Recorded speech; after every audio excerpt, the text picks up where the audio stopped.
Hello, my name is Ioanna Katsarou. I am working in the European Commission in DG Move. It's the Director General for Mobility and Transport. I am working in the Single European Sky Unit, and which is also, of course, in charge of SESAR. I have been working in aviation for almost 15 years. And I'm an aviation person, someone would say, and I'm an economist as well. I came with this traditional setup of a speech, and I'm going to bring messages from Brussels. So bear with me. I hope it's not too heavy. Policy is usually heavy, but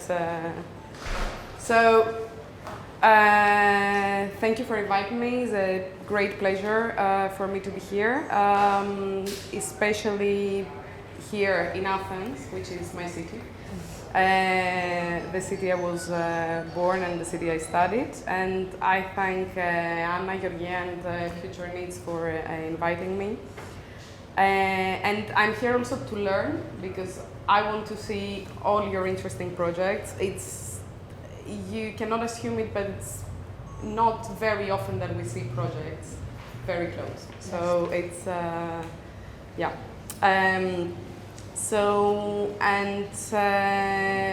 It is also with big pleasure that I'm speaking for what I have been doing for the past almost 15 years, which is aviation.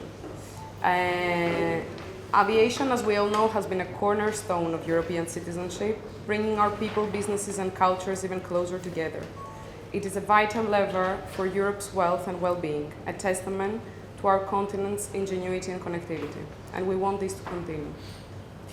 However, as you all know, we stand at a crucial moment. The world is changing rapidly, and we must not only keep pace, but we must lead the transformation. The new political mandate of the von der Leyen Commission provides us with a clear direction, which is profoundly applicable also to aviation. Competitiveness, innovation, strategic autonomy, defense, and crucially, sustainability. And in all of this, simplification and reducing the so-called red tape, the bureaucracy, that remain a key priority, supporting our industry's ability to thrive. As I said during my introduction, I have been working for aviation for more than a decade, and mainly I have been focusing on air traffic management, a sector that has been facing huge challenges. During COVID-19, we had all witnessed the steep decline in air traffic. This was followed by a truly remarkable return of demand, particularly for the Mediterranean region. At the same time, the available airspace has shrunk by some 20% due to Russia's war of aggression against Ukraine.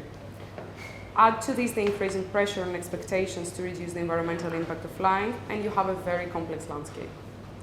Adding up all of these factors, we come to multiple problems rooted in the fragmented, non-digitalized, and often non-automated European ATM. The summer of 2024 was widely acknowledged as the most challenging so far for European airspace. Traffic jam in the air are as unpleasant as on the ground. They pollute, they create safety risks, and they are deeply frustrating for passengers. When we have the means to avoid them, we must seize them, and when we have the means to improve, we must pursue them. And this is the reason that we keep on supporting the innovation. The ATM sector already leads the way in adopting modern technologies and innovative solutions. It is encouraging that the 2025 ATM Master Plan continues to generate new ideas to promote and support research, further increasing sustainability. The European Commission has placed the competitiveness of European industry at the heart of its objectives. Aviation is a European success story, an area where our industry is a global frontrunner, manufacturing 70% of the world's air traffic management systems. To protect this status, we must pursue an agenda of continuous development. Beyond competitiveness, ATM has a critical role to play for our global sustainability objectives. The International Civil Aviation Organization, the ICAO, recognizes that operational improvements are a key component to reducing aviation's environmental impact, including noise, a legitimate concern for residents near airports. A more efficient ATM system that considers these dimensions can help national and local authorities find the right balance and avoid operational restrictions, which impact negatively both connectivity and prosperity. With SES2+, we now have a new regulatory framework effective since last December, marking a significant update after 15 years. The main objective of SES2+ is to enhance European air traffic management's efficiency and sustainability by introducing more choice for the air traffic service provider in how they deliver their services, in how they deliver their data, their communication, navigation, surveillance, meteo, including also under market-based conditions.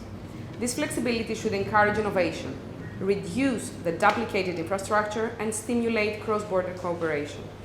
From an environmental perspective, SES2+ aims to reduce congestion and emissions by optimizing traffic flows. The regulation allows for setting binding performance targets for air navigation services. These targets include both environmental and climate aspects, extending to terminal services. The modulation of air navigation charges for en route services will also become mandatory, and this will incentivize airlines and airspace users in general to reduce their environmental and climate impact. SES2+ also underlines the indispensable role of technological innovation, in this case via the SESAR project. This is our technology pillar. The ATM Master Plan proposes targeted innovations with enormous potential, the new service delivery model, further integration of machine-human cooperation, and the 10 SESAR deployment objectives. Each innovation can make a real difference, but only if the community engages with them.